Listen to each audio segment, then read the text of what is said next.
Assalamualaikum warahmatullahi wabarakatuh. Waalaikumsalam warahmatullahi wabarakatuh. Bismillahirrahmanirrahim. Alhamdulillahi rabbil alamin. Wassalatu wassalamu ala ashrafil anbiya'i wal mursalin. إمام المتقين سيد الغر المحجلين سيدنا ومولانا محمد وعلى آله وأصحابه المجاهدين الطاهرين أما بعد. Saudara-saudara kaum muslimin rahimakumullah. Di zaman Rasulullah sallallahu alaihi wasallam adalah seorang pemuda bernama Ikaf bin Khalid. Ia seorang pemuda yang ganteng, sehat, tidak impoten, suka bergaul dengan wanita, suka pesta, dan memang ia orang kaya. Ia selalu menunda-nunda perkawinan dengan berbagai alasan-alasan yang tidak syar'i. Sampailah keadaan Ikaf bin Khalid ini kepada baginda Nabi, sehingga ia dipanggil oleh baginda Nabi. Setelah sampai, ditanyalah Ikaf bin Khalid ini, "Hai Ikaf, saya ya Rasulullah.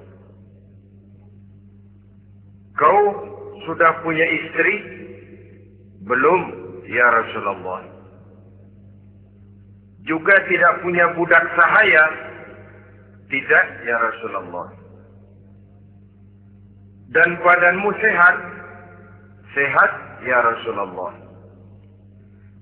"Kalau demikian," kata Rasul, "kau ini teman setan.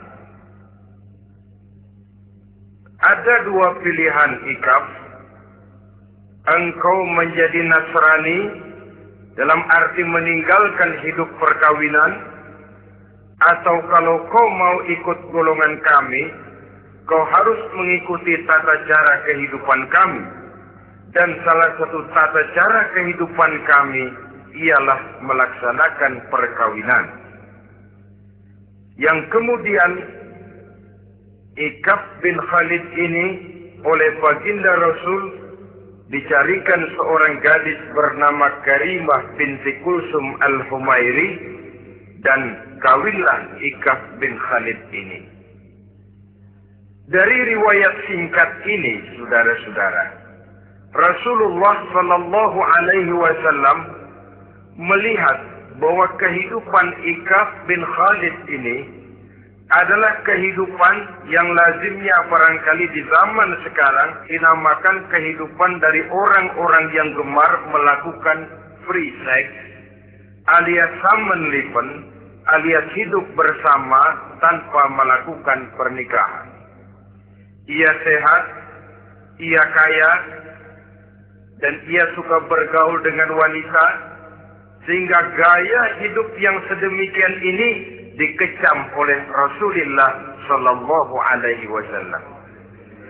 Dua pilihan ditawarkan: menjadi pendeta Nasrani yang bebas dari ikatan perkawinan, atau kalau mau menjadi muslim, ikutlah cara hidup kami, kata Rasul.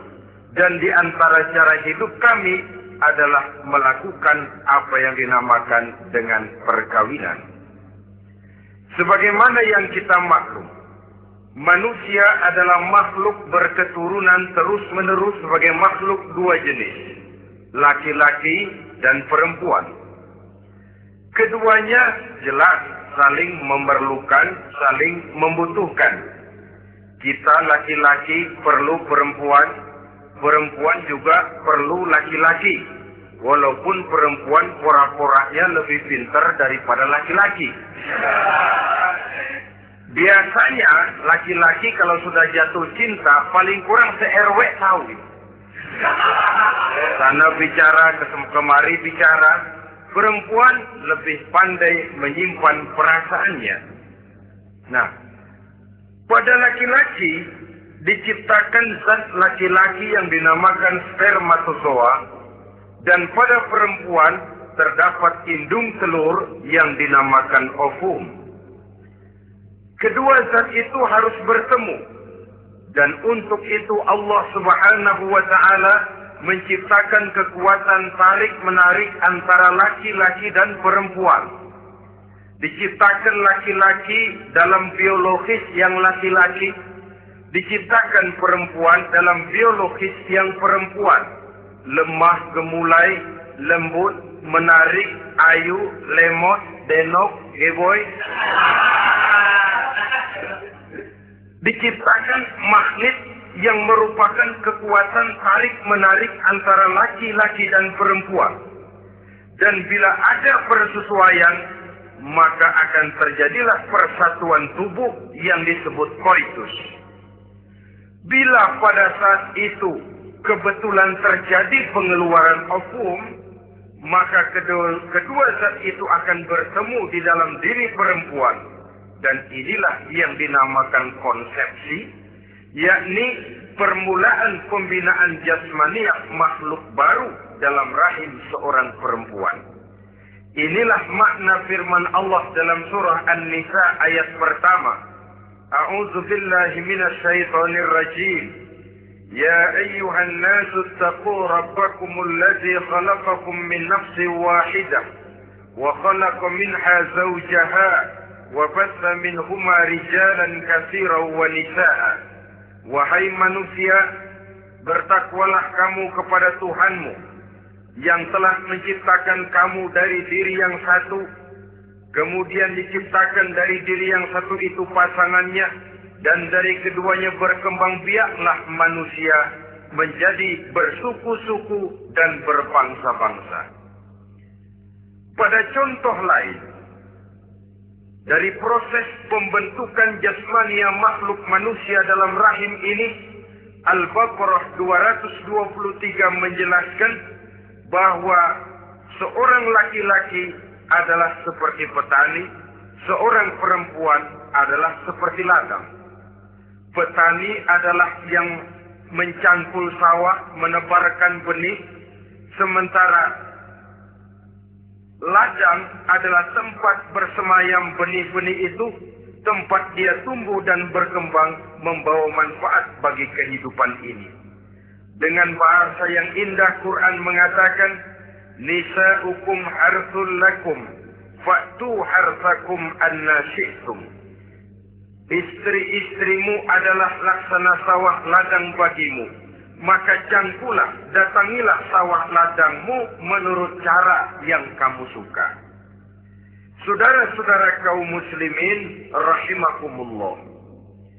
Belakangan ini orang sering membicarakan pendidikan seks bagi anak-anak.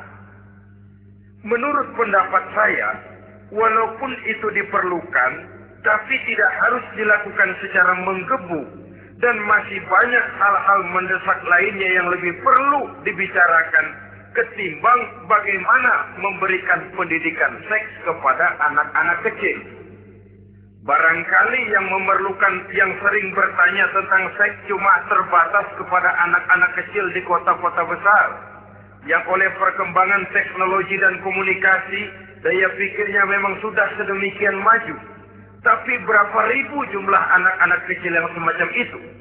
Selebihnya puluhan juta anak-anak kecil yang tinggal di daerah-daerah terpencil, di provinsi-provinsi lain, di luar keramaian, yang sama sekali belum perlu untuk hal-hal yang semacam itu. Haruskah cuma untuk membela yang 1.000 atau 2.000 orang ini saja, lalu kita mengabaikan yang puluhan juta adanya? Kita masih harus membicarakan bagaimana kurikulum pendidikan yang mapan. Kita harus membicarakan bagaimana sistem pendidikan yang memadai. Saudara-saudara, Quran sendiri harus kita katakan berbicara soal seks, tapi gaya bahasanya sopan. Ajaran yang terkandung di dalamnya luhur, tidak terbuka belak-belakan, saya khawatir disalahgunakan nantinya. Maklum ya, yang namanya anak-anak, sifat yang menonjol pada dirinya itu adalah hubbut taklid. Senang meniru.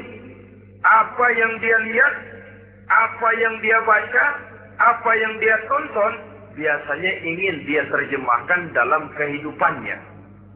Kadang-kadang kalau habis baca komik Superman, dia kepengen jadi Superman. Itu anak kecil. Habis baca buku Si Buta dari Gua Hantu misalnya, pengen jadi si buta dari gua hantu, nyari kayu bikin tongkat. Biasa itu watak yang namanya hubbut taklid. Sekarang kalau kepada anak-anak semacam itu sudah diberikan pendidikan seks, saya khawatir kadang-kadang tidak dididik saja sudah lancar kok. Apalagi kalau sampai dilakukan pendidikan, khawatir disalahgunakan. Saya katakan tadi, Quran juga misalnya Al-Baqarah 223 ini bicara soal seks, tapi sudah lihat gaya bahasanya. Nisa'ukum harsul lakum fa'tu harsakum anna syi'tum. Istrimu adalah sawah ladangmu, cangkulah sawah ladangmu menurut cara yang kamu suka. Mau cangkul sambil mundur juga boleh.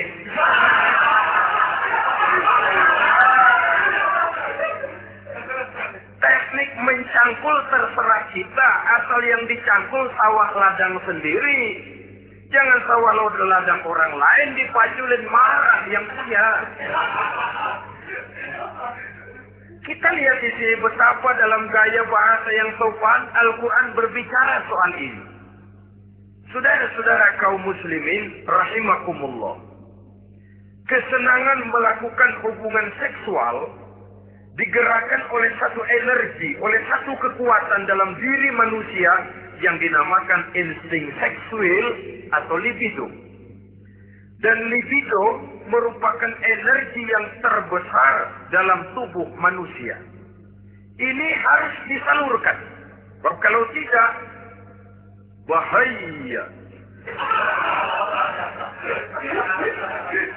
Saudara tahu bahaya itu lebih bahaya dari yang bahaya. Pakai tasdid ya, bahaya. Insting seksual apabila tidak disalurkan bisa menimbulkan berbagai macam gejala-gejala yang bisa mengganggu kesehatan diri atau mengganggu lingkungan. Nah, Islam tahu itu.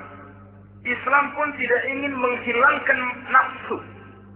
Islam memberikan legitimasi penyaluran libido, penyaluran insting seksual melalui pintu yang disebut nikah. Dengan demikian, nikah merupakan pintu legitimasi untuk manusia di dalam ia menyalurkan insting seksualnya atau libidonya atau kecenderungan untuk melakukan hubungan seksual. Tetapi saudara-saudara, oleh karena yang dinamakan nikah tidak cuma berisi hubungan seksual, tapi juga berisi tanggung jawab dan kewajiban, berisi hak dan pengertian, berisi ketenangan dan sebagainya, maka orang pada umumnya biasanya ingin mencari resiko yang lebih ringan. Hubungan seksnya mau, nikahnya ogah. Sebab apa? Karena nikah itu tidak cuma merupakan hubungan seksual saja. Ya, ia harus berisi tanggung jawab. Ya, ia berisi hak dan kewajiban. Ya, ia berisi pengertian. Ya, ia berisi penyantunan sandang, pangan, perlindungan, dan lain sebagainya. Orang lalu mengambil jalan pintas. Sehingga terjadilah kecenderungan gaya hidup yang disebut Samen Leven, yang berangkat dari free love untuk kemudian mengarah kepada free sex. Hidup bersama tanpa diikat dengan tali pernikahan. Akhirnya apa? Kalau dirasakan cocok, ya terus. Kalau nggak cocok, ya bubar. Tidak ada satu ikatan spiritual. Kalau demikian halnya, maka manusia belum terlalu jauh nilainya daripada makhluk bernama binatang, yang penyaluran insting seksualnya tidak perlu diikat dengan pintu yang bernama nikah. Orang ingin mengambil jalan pintas, potong kompas, mau enak lalu tidak mau resiko. Hubungan seksualnya mau, tapi kemudian pernikahannya tidak mau. Akibatnya pada satu segi prostitusi, saudara tahu prostitusi, pelacuran meningkat. Perkara apa latar belakangnya itu bukan soal kita, tetapi kemudian terjadilah proses yang dinamakan prostitusi, atau kalau tidak terjadilah pergaulan bebas di dalam kehidupannya. Saudara-saudara kaum muslimin rahimakumullah, Islam pada hakikatnya memberikan alternatif. Sehingga Nabi mengajarkan dalam satu hadis, ya ma'syarus sabab, wahai para pemuda, man istata'a minkumul ba'at, barang siapa di antara kamu mampu memberi nafkah. Ba'at di sini diartikan nafkah. Nafkah apa? Nafkah zahir, nafkah batin. Itu arti ba'at. Hai para pemuda, siapa di antara kamu yang sudah sanggup memberikan nafkah, baik zahir maupun batin, hendaklah dia melakukan perkawinan. Jangan lupa ini. Man istata'a minkumul ba'at, yang mampu memberikan nafkah, baik zahir maupun batin, hendaklah dia melakukan perkawinan. Kadang-kadang ada juga anak muda nekat banget. Main berulung aja. Gak nengok kiri, gak nengok kanan. Tidak memahami yang namanya ba'at. Ba'at ini nafkah zahir. Nafkah zahir itu apa? Ya sandang, ya pangan, ya perlindungan. Nafkah batin itu apa? Ya kasih sayang, ya pengertian, ya termasuk di dalamnya melakukan hubungan seksual. Kalau itu, cuma dasar itu, rasanya setiap kita mampu. Tapi kan tidak cuma itu yang jadi modal bagi satu perkawinan. Siapa di antara kamu yang sudah mampu memberikan nafkah, hendaklah dia kawin. Fa illam yastati', tetapi apabila dia tidak mampu memberikan nafkah itu, fa alaihi bisyam, hendaklah dia melakukan puasa. Sebab apa? Puasa ini esensinya kemampuan mengendalikan hawa nafsu. Umpamanya, ada pemuda, badannya sehat, tidak sakit, tetapi dia belum mampu untuk memberikan nafkah. Sementara temperamennya termasuk tegangan kelas tinggi. Gak boleh kecolek dikit mau ngedredet aja. Yang semacam ini oleh Nabi fa'alaihi bisyam. Kalau memang belum mampu memberikan nafkah, hendaklah puasa. Sebab apa? Puasa lebih mengendalikan diri. Saudara-saudara, apabila puasa ini pun dirasakan juga berat, maka ada cara lain untuk menetralisir libido itu tadi. Kecenderungan untuk melakukan hubungan seksual. Dengan apa misalnya? Dengan jalan melakukan olahraga. Dengan melakukan olahraga, hormon yang membentuk libido tersalurkan, terkuras melalui energi yang dikeluarkan pada saat melakukan olahraga. Atau dengan jalan yang keempat, menjauhi hal-hal yang bisa menimbulkan rangsangan seksual. Bisa dengan puasa tadi, bisa dengan olahraga, bisa dengan lain-lain yang kira-kira bisa menghindarkan kita dari hal-hal yang bisa menimbulkan rangsangan seksual.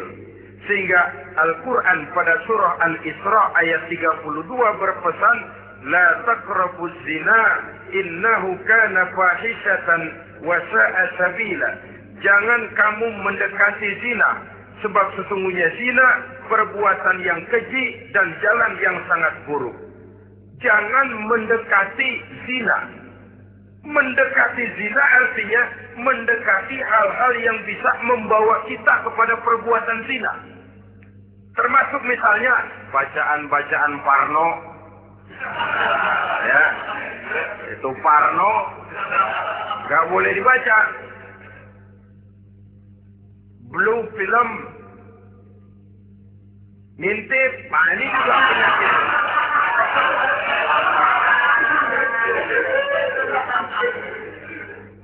Itu termasuk dalam larangan la taqrabu zina. Jangan kamu mendekati hal-hal yang bisa menyebabkan kamu jatuh kepada zina. Kalau itu didekati, besar kemungkinan kita akan terperosok ke dalamnya. Sehingga pepatah bilang, kalau takut jatuh ke sungai, jangan main di pinggir sungai. Kalau takut ombak, jangan berumah di tepi pantai. Kalau takut jatuh kepada zina, jangan mendekati hal-hal yang bisa membawa kita kepada perzinahan. Nah, saya merasa prihatin bahwa dimanapun di dunia ini, modernisasi, kemajuan sering membawa proses pergeseran nilai. Cepatnya arus komunikasi.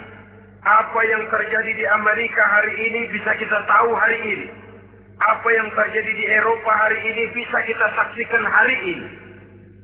Proses komunikasi yang sedemikian canggih membawa dampak proses pergeseran nilai dalam diri dan kehidupan manusia. Akibatnya, dia banyak tahu, dia banyak melihat, dia banyak mendengar. Kalau dia tidak punya filter, dia akan mudah terhanyut oleh nilai-nilai yang menggeser dia dari tuntunan ajaran agamanya. Maka dengan demikian saudara-saudara, Islam memberikan legitimasi terhadap penyaluran insting seksual melalui pintu yang disebut nikah. Dan Islam mencela apa yang disebut samenleving, free love atau free sex alias hidup bersama tanpa melakukan pernikahan. Apa yang akan terjadi dalam kehidupan ini apabila manusia bergaul sebebas-bebasnya tanpa terikat lagi oleh norma dan kaidah kehidupan beragama? Sudah cukup banyak korban bergelimpangan dari arus yang namanya pergaulan bebas dengan dalih new morality, kebudayaan moral baru yang terlepas dari bimbingan kehidupan beragama. Saudara-saudara kaum muslimin rahimakumullah. Dulu zaman kakek kita itu kalau pacaran, saudara-saudara, biasanya yang laki di luar, yang perempuan di dalam. Paling-paling pagar dibolongin. Ya orang dulu itu kan rumahnya pakai pagar toh. Kalau sudah pagar itu bolong, yang laki masukkan jarinya ke pagar. Nanti dipegang jari itu oleh tangan si perempuan dari dalam. Cuma beradu tangan doang. Endahnya bukan main.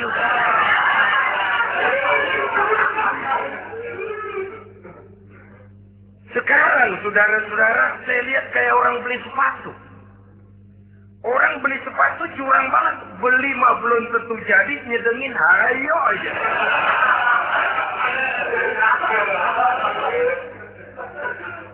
Iyalah, kalau sepatu barangkali disedengin sih nggak ada bekasnya. Kalau anak orang disedengin, Allahu Akbar. Ya sedang sih sedang.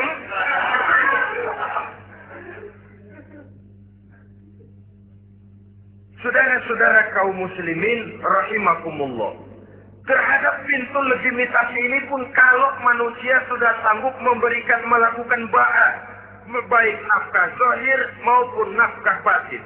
Kalau itu tidak bisa dia lakukan, hendaklah dia menjaga diri dari hal-hal yang bisa menjerumuskan dia ke tempat zina. Bisa dengan puasa, bisa dengan memperbanyak olahraga, bisa dengan menggiatkan belajar, study club, diskusi. Ada pepatah mengatakan 3 hal yang bisa membawa kerusakan. 3 kosong. Kosong iman, kosong kantong, kosong perut. 3 kosong ini yang sering membawa kerusakan dalam diri manusia. Pertama, kosong iman.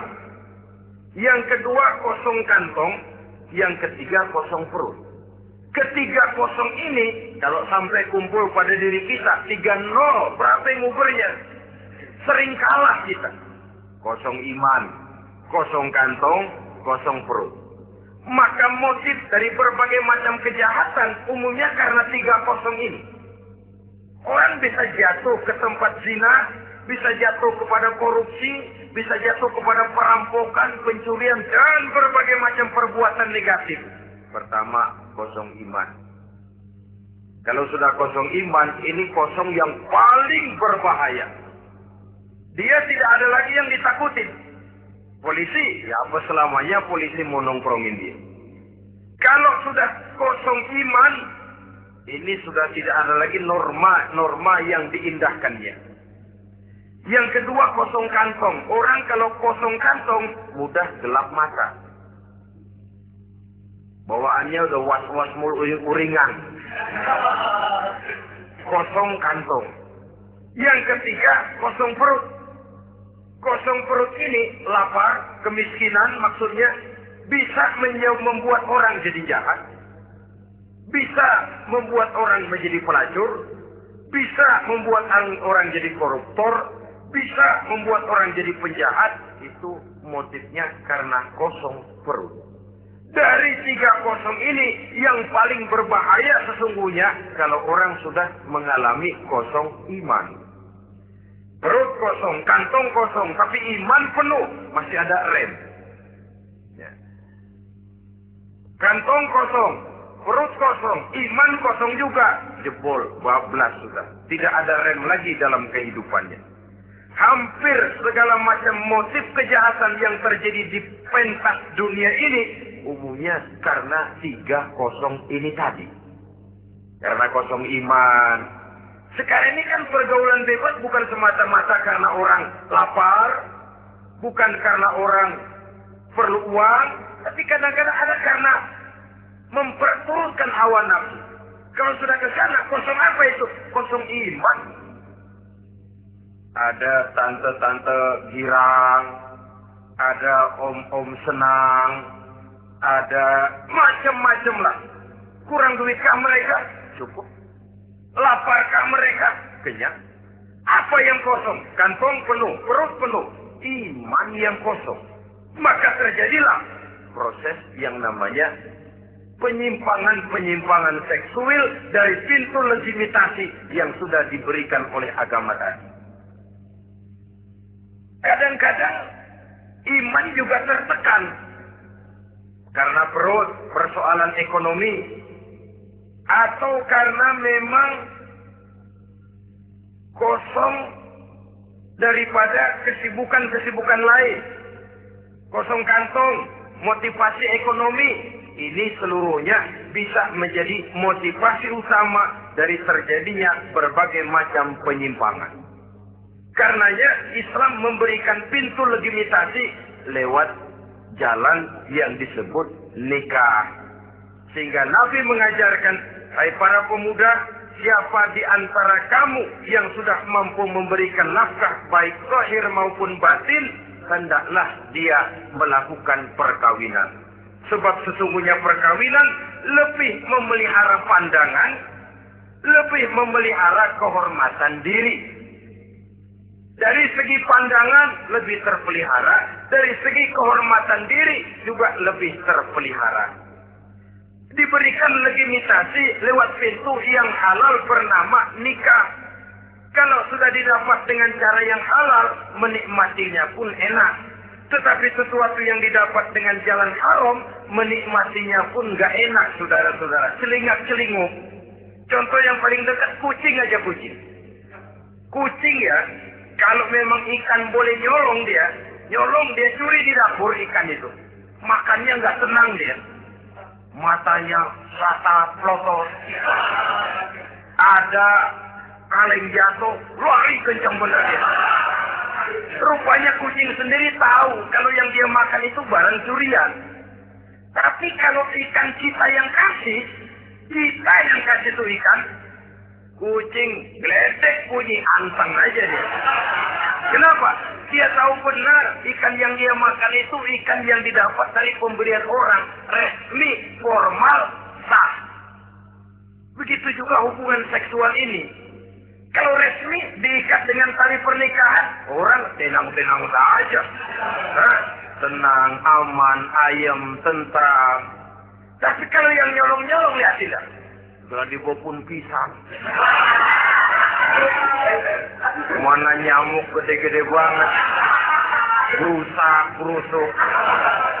Hansip lewat kapur dia. Padahal hansip malah lagi ronda. Tapi ada semacam perasaan bahwa ini belum waktunya. Itu yang tidak bisa mendatangkan ketenangan dalam menikmati hubungan seksual itu tadi.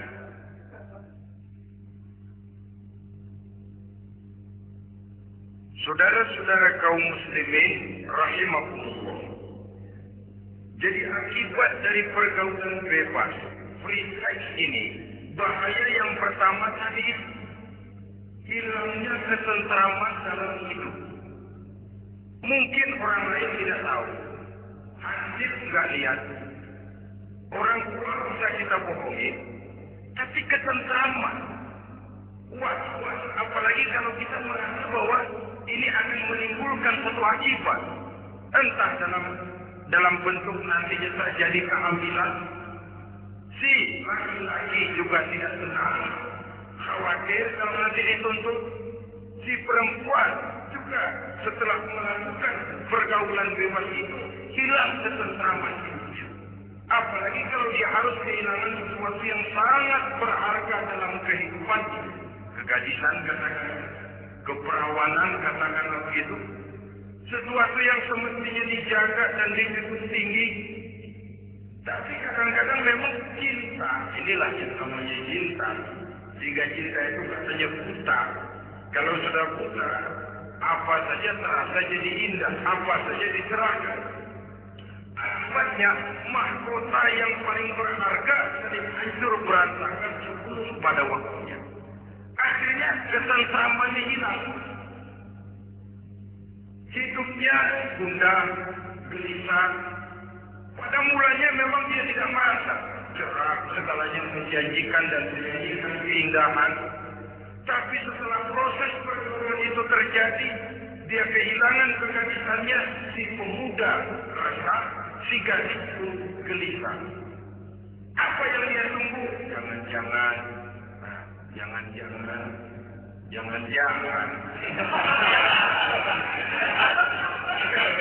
Ini biasanya tanggal begini sudah keluar, ini belum.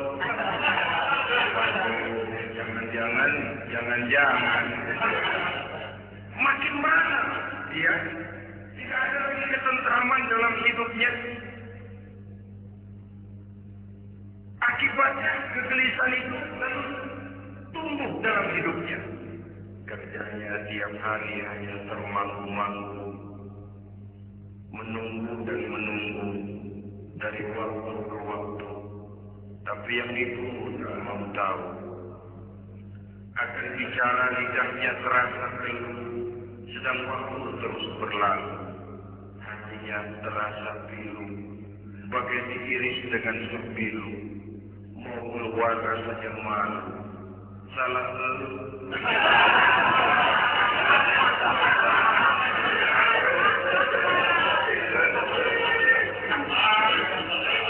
Iya, Pak. Salah lalu. Kata bertemu mulu.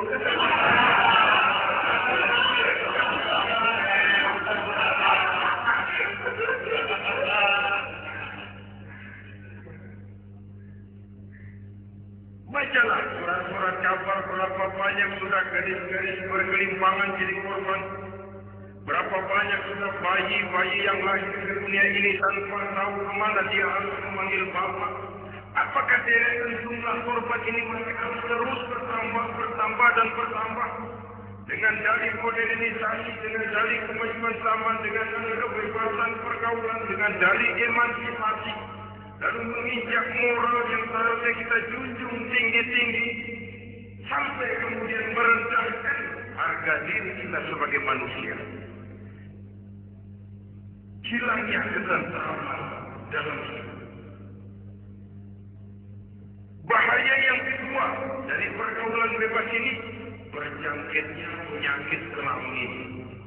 Penyakit yang saudara-saudara tentu tahu tidak tanggung raja, raja singa. Barangkali sekarang saudara suntikan penicillin, boleh jadi. Barangkali sudah ada pil KB yang bisa mengatur saat orang melakukan saat orang menstruasi, boleh jadi. Tapi alat-alat itu memang kalau disalahgunakan bisa merangsang terjadinya pergaulan bebas. Terjadinya penyakit kelamin. Pada lain segi, saudara lihat saja, sering dicontohkan. Kalau pagi-pagi PLN bikin pengumuman, nanti malam listrik akan mati total seluruh kota. Wah, tahu kita, ini nanti malam listrik bakalan mati. Pagi-pagi sudah beli baterai kita, masukin baterai ke dalam baterai. Dari pagi sampai sore itu baterai kita sorotin terus, padahal masih siang. Apa yang terjadi? Nanti maghrib datang, malam tiba, nyorot lagi, dan soal baterainya. Kenapa? Lantaran dari pagi sepanjang siang disorotin terus. Belum waktunya baterai diempret terus. Begitu malam, dan soal nggak serang lagi. Sama saja, kita juga begitu. Belum nikah, dipakai terus.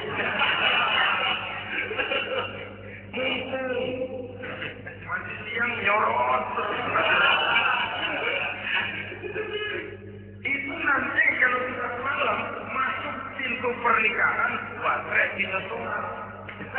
Mau nyorot lagi, remuk. Udah nggak punya daya begitu masuk pintu pernikahan, menyelam-nyelam.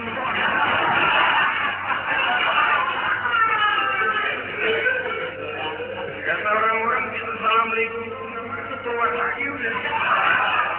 Permisi doang. Saudara hadirin yang saya hormati, jadi itu juga termasuk satu jenis penyakit yang nantinya tentu akan merusak dan mengganggu keharmonisan hidup berumah tangga. Apalagi kalau sampai di tempat-tempat yang merupakan prostitusi umum, yang segala macam jenis bisa tumplek-blek di situ. Kita bisa bayangkan jenis penyakit-penyakit yang tumbuh di sana. Jadi dengan demikian saudara-saudara, yang kedua bahaya dari periset ini bisa menimbulkan penyakit kelamin. Yang ketiga, mengganggu kelangsungan keturunan.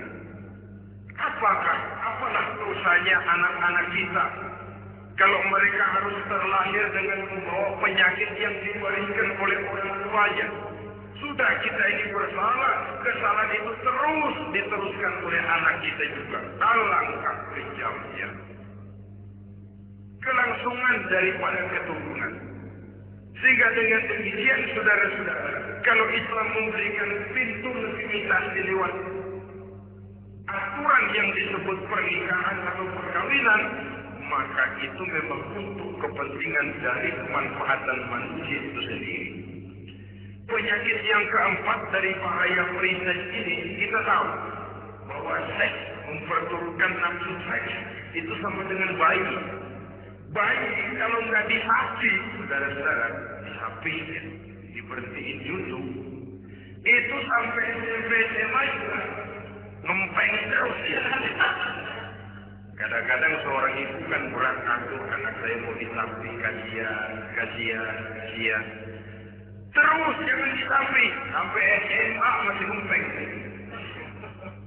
Nafsu gitu, kalau diperturutkan, tidak diblokir, ya terus. Umumnya, nggak ada orang yang nggak ketagihan kalau sudah melakukan hubungan seksual. Sehingga ada orang terlambat nikah, ketika ditanya bagaimana kamu nikah, nyesal kenapa? Mau enak lagi dulu aja.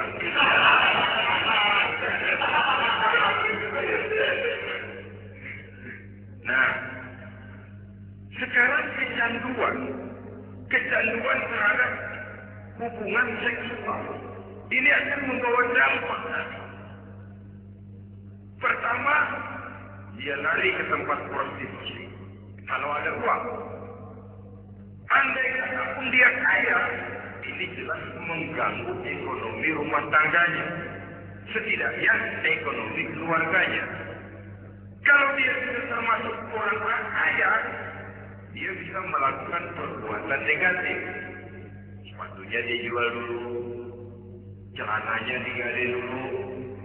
Kalau dia apa? Pamannya.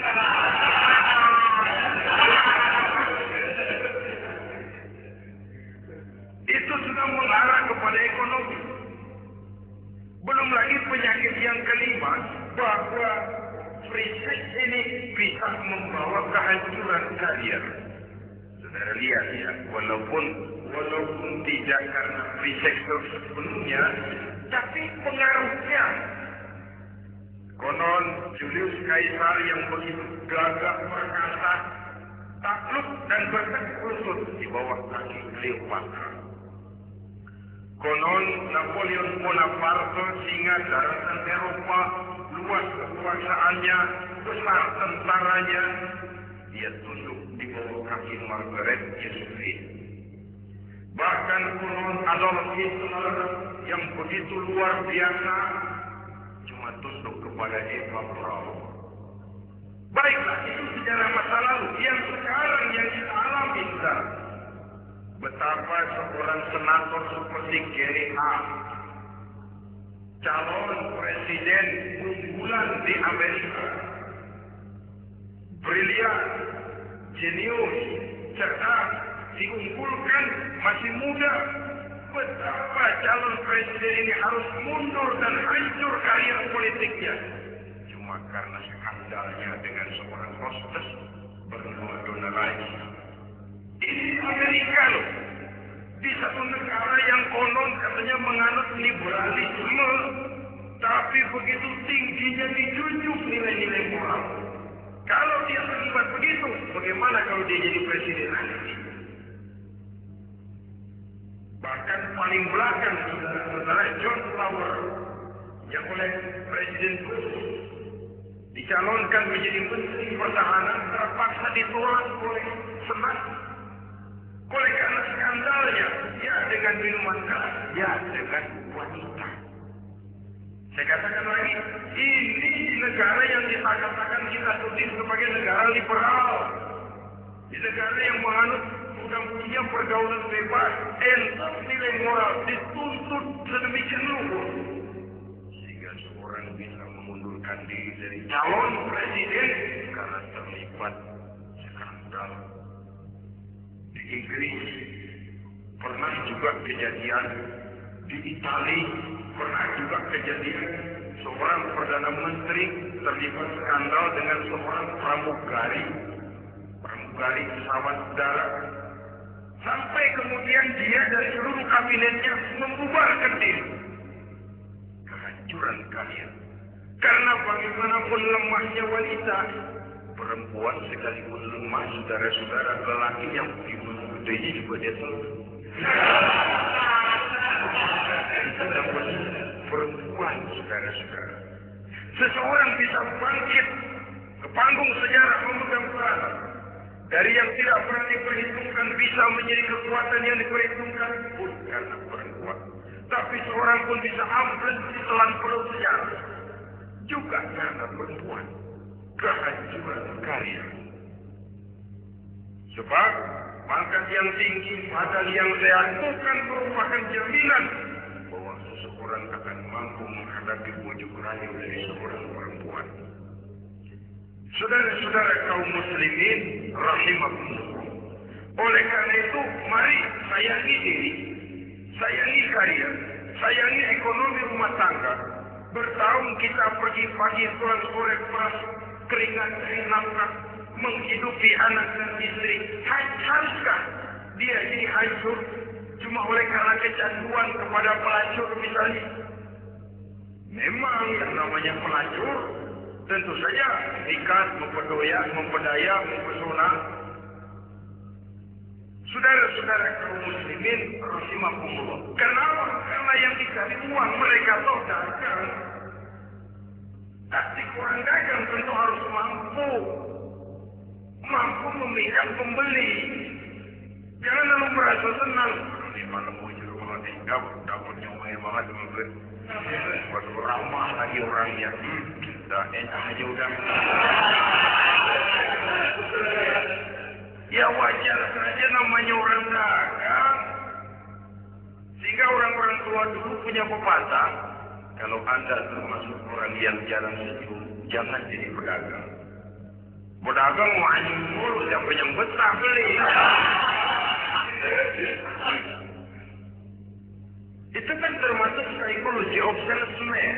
Memang caranya orang dagang yang mesti begitu. Dia membujuk, dia merayu, dia mempedaya, dia mempesona. Jatuh kita ke rayuannya, sulit untuk bangkit kembali. Karena itu, jangan dibiarkan. Yang sudah terlanjur, tidak ada terlambat untuk menarik diri. Adalah lebih baik kita gila dulu baru benar, daripada benar dulu baru jadi orang gila. Kalau orang gila mau benar, ini gampang ngaturnya. Tapi sudah benar, lalu gila. Ini repot, saudara-saudara. Dibilangin apa-apa, dia pernah jadi orang benar. Lebih baik kita memulai hidup ini dengan lembaran kelaku. Kalau pada akhirnya kita bisa mengganti dengan lembaran-lembaran putih. Daripada kita mulai dengan lembaran putih, kalau akhirnya jadi kelaku. Yang paling baik tentu putih sejak lembaran pertama sampai kepada lembaran terakhirnya. Saudara-saudara kaum muslimin rahimakumullah. Lalu selain zina, apa penyimpangan seksual itu? Ya, penyimpangan yang umum yang tidak dilakukan oleh sepasang suami istri dinamakanlah dia dengan zina. Tapi kadang orang mencari jalan lain untuk menyalurkan insting seksualnya itu. Ada misalnya dia puasa ngedoyan, budek seharian kagak makan, capek. Olahraga, nggak suka olahraga. Sementara tegangannya tegangan tinggi. Baca buku yang parno, senang. Kalau ngomong selalu yang jerempet-jerempet. Akibatnya apa? Dia puasa tidak, olahraga tidak. Dia bisa jatuh kepada yang disebut onani atau masturbasi. Ada ulama mengharamkan ini, ada yang memakruhkan saja. Tapi bagaimanapun itu merupakan satu perbuatan dosa. Sungguh pun oleh ilmu kedokteran tidak dipandang sebagai sesuatu yang membahayakan barangkali. Tapi pada umumnya lalu lahir rasa minder, rasa rendah diri, dan masturbasi atau onani itu termasuk zina tangan.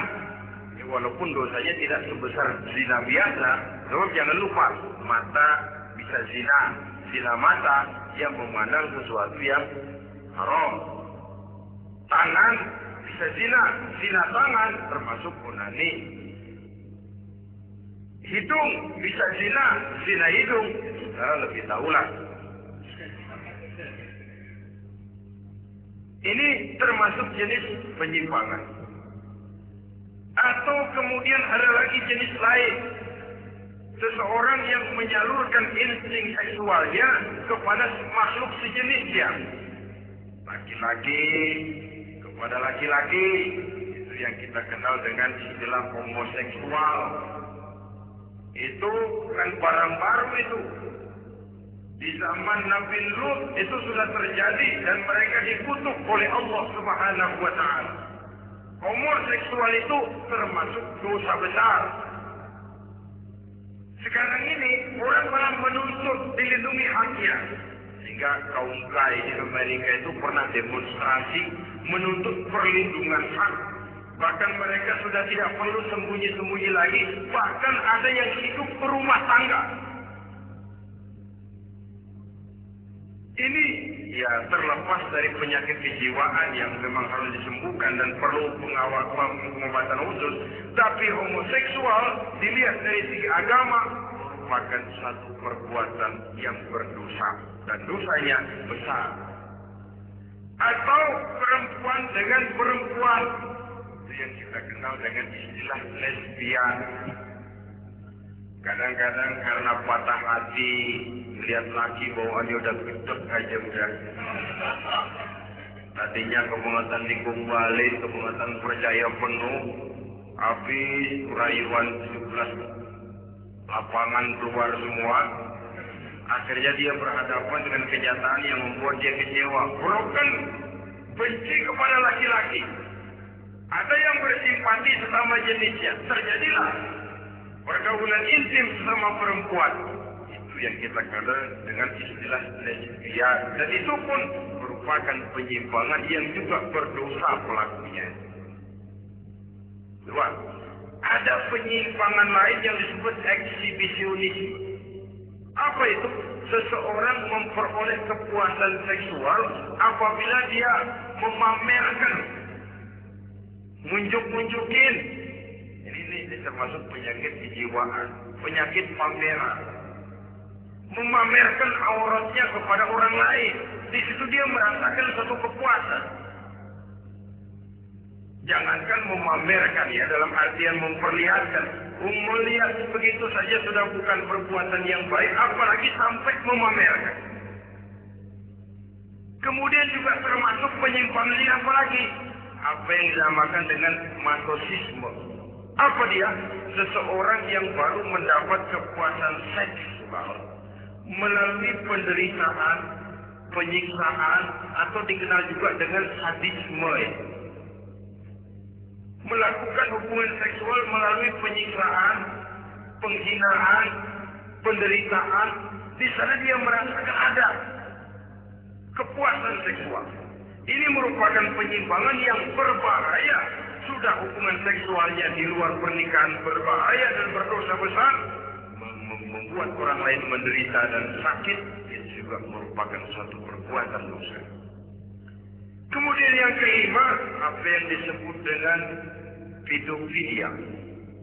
Belakangan ini kita sering baca surat kabar atau majalah, ada orang tua berhubungan dengan anak kandungnya sendiri. Inna lillahi wa inna ilaihi raji'un. Ini bapak moyangnya dosa. Sudah zinanya dosa dilakukan kepada anak kandung sendiri. Bahkan pernah 2 orang anak kandungnya masih SMP digarap sekaligus oleh bapak kandungnya sendiri. La haula wala quwwata illa billah. Sudah kayak apa hati orang tua? Anaknya sendiri, bapak moyangnya dosa. Penyimpangan seksual sampai hati seorang bapak bergaul dengan mempergauli. Bahkan kalau mempergauli barangkali meninggal, memperkosa anaknya sendiri, anak kandungnya yang dilahirkan oleh istrinya. Itu yang dialami. Saudara-saudara kaum muslimin rahimakumullah. Begitulah memang makin maju zaman, makin canggih teknologi, makin canggih juga kriminalitas di dalam dunia ini. Namun seperti kita maklum, polisi punya satu teori. Kejahatan bisa terjadi karena 2 faktor yang dinamakan faktor N dan K. Niat dan kesempatan. Niat ada, kesempatan tidak ada, sulit untuk berbuat jahat. Kesempatan ada, niat tidak ada. Tidak jadi orang berbuat jahat. Tapi di antara dua faktor ini, yang paling utama sesungguhnya adalah faktor N. Faktor niat. Kalau niat sudah kuat, kesempatan bisa diciptakan. Waktu bisa ditunggu, momen bisa dinantikan. Tapi kalau niat yang tidak ada, bagaimanapun banyak kesempatan, kita tidak akan mungkin untuk bisa melakukan kejahatan. Karena faktor niat itu yang tidak ada. Oleh karena itu agama mengajarkan, ala inna fil jasadi mudghah, idza salahat salahal jasadu kullu, wa idza fasadat fasadal jasadu kullu, ala wa hiya al-qalb. Ketahuilah bahwa dalam tubuh manusia ada segumpal daging. Jikalau daging itu baik, seluruh tubuh akan menjadi baik. Jikalau daging itu rusak, seluruh tubuh akan menjadi rusak. Ala wa hiya al-qalbu. Ketahuilah bahwa daging itu tidak lain adalah hati. Jadi kalau tubuh manusia ibarat satu kerajaan besar, yang menjadi raja adalah hati. Seluruh anggota badan yang lain merupakan prajurit yang hanya tunduk kepada komando sang hati. Bila hati baik, seluruh anggota tubuh dan panca indera akan menjadi baik. Tapi bila hati rusak, maka seluruh anggota tubuh akan melakukan kerusakan. Tangan akan melakukan kerusakan. Kaki akan berjalan ke tempat yang rusak. Lidah akan membicarakan yang rusak. Mata akan memandang yang rusak. Telinga akan mendengar yang rusak. Dan selanjutnya karena hati memang sudah kotor. Maka bicara soal hati artinya bicara soal niat. Bicara soal niat kaitannya erat dengan faktor keimanan. Oleh karena itu di tengah kemajuan zaman kesempatan bisa diciptakan. Yang jadi kendali dan kendala utama daripada kita terjerumus melakukan kejahatan tidak lain adalah faktor iman adanya. Di kota-kota besar sekarang ini apa yang tidak tersedia? Sejak dari minuman keras sampai kepada perjudian, sampai kepada pelacuran, baik yang berterang-terangan maupun pelacuran yang terselubung dan terhormat. Sejak dari kelas koran sampai kelas hotel bintang 5, sejak dari kelas di pinggir lapangan sampai kelas di motel-motel mewah dan mahal, sejak dari kelas murahan sampai kelas super fit dan lain sebagainya. Ini seluruhnya merupakan fasilitas kehidupan yang kita harus pandai memilah dan memilih dan punya filter dalam kehidupan. Allah Subhanahu wa ta'ala memberikan pilihan. Alam naj'al lahu aynaini wa lisanan wa syafatayn wa hadainahu najdain. Bukankah kami ciptakan bagi manusia itu dua mata, satu lidah, dua bibir. Wa hadainahu najdain, dan kami berikan mereka petunjuk dengan dua jalan. Manusia, ini jalan kanan, ini jalan kiri. Jalan kanan kau tempuh akan sampai ke surga. Jalan kiri kau tempuh akan sampai ke neraka. Sementara jalan ke kanan memang menanjak, banyak onak dan duri. Sementara jalan ke kiri memang kelihatannya menurun, bertabur bunga di kanan kirinya, harum dan mewangi. Falak tahamal aqabah. Kenapa kamu tidak mau menempuh jalan yang menanjak? Ini kecenderungan manusia. Ngapain nanjak, capek? Ini aja yang turun nih, gak pakai bertenaga. Ngapain kawin repot lah, pakai nyari nafkah, pakai kerja, ntar punya anak ribet lah, sama juga.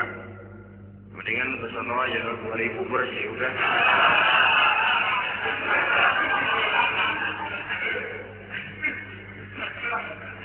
Falak ta'amal aqabah. Mengapa kamu tidak mau menempuh jalan yang nampaknya menanjak ini? Padahal di ujungnya menanti pancaran sinar kebahagiaan. Kau turuni jalan yang kelihatannya menurun ini. Padahal di bawahnya menunggu jurang kehancuran yang sangat teramat dalam. Saudara-saudara kaum muslimin rahimakumullah. Dengan demikian, apabila Islam melarang manusia dengan larangan yang keras, jangan terjebak dalam pergaulan bebas, jangan berendam di dalam perisai, sesungguhnya adalah untuk kepentingan daripada manusia itu sendiri. Untuk martabatnya sebagai makhluk yang mulia tetap terjaga, ketenangan dan ketentraman hidupnya tetap terpelihara, jauh dari segala macam penyakit kelamin yang bisa membahayakan dirinya dan keturunannya, membawa kemantapan dan kemapanan di dalam ekonomi, dan juga jenjang karir yang dititinya, jenjang karir yang ditempuhnya.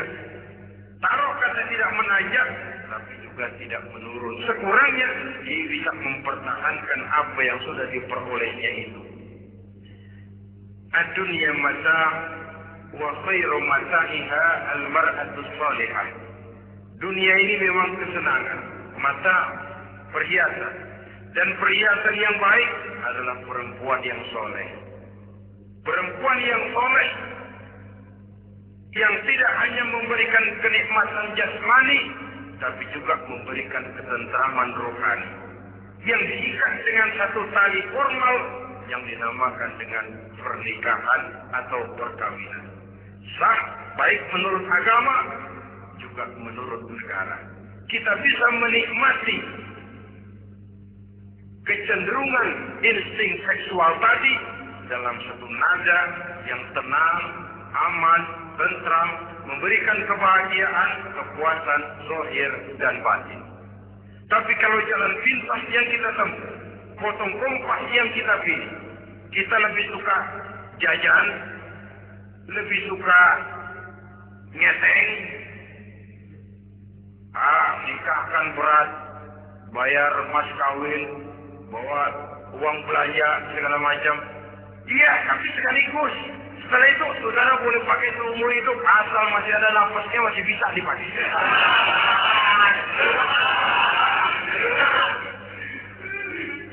Jadi apabila potong kompas tadi jajan yang kita tempuh kelihatannya memang ringan, 2.000 ya mendingan dikit 5-10 ribu, atau kalau sudah kelas bisa ratusan bahkan jutaan sekali, 2 kali, 3 kali. Kalau dihitung-hitung bangkrut gak karu-karuan kita. Maka agama ini diturunkan untuk kepentingan manusia guna membawa kebahagiaan hidup sejak dari dunia sampai ke akhirat. Kepada adik-adik remaja, para pemuda, jika sudah mampu memberikan nafkah, laksanakanlah pernikahan atau perkawinan. Jika belum mampu, maka jauhilah hal-hal yang dapat menimbulkan rangsangan seksual. Boleh dengan jalan berpuasa, memperbanyak olahraga, menggiatkan study club, diskusi dan sebagainya, sehingga kita selamat dari arus pergaulan bebas yang akan merendahkan martabat kita sebagai manusia. Inilah yang kita bicarakan pada pertemuan kali ini. Terima kasih atas segala perhatian. Mohon maaf atas segala kekurangan. Usikum wa nafsi bitaqwallah. Wassalamualaikum warahmatullahi wabarakatuh. Waalaikumsalam.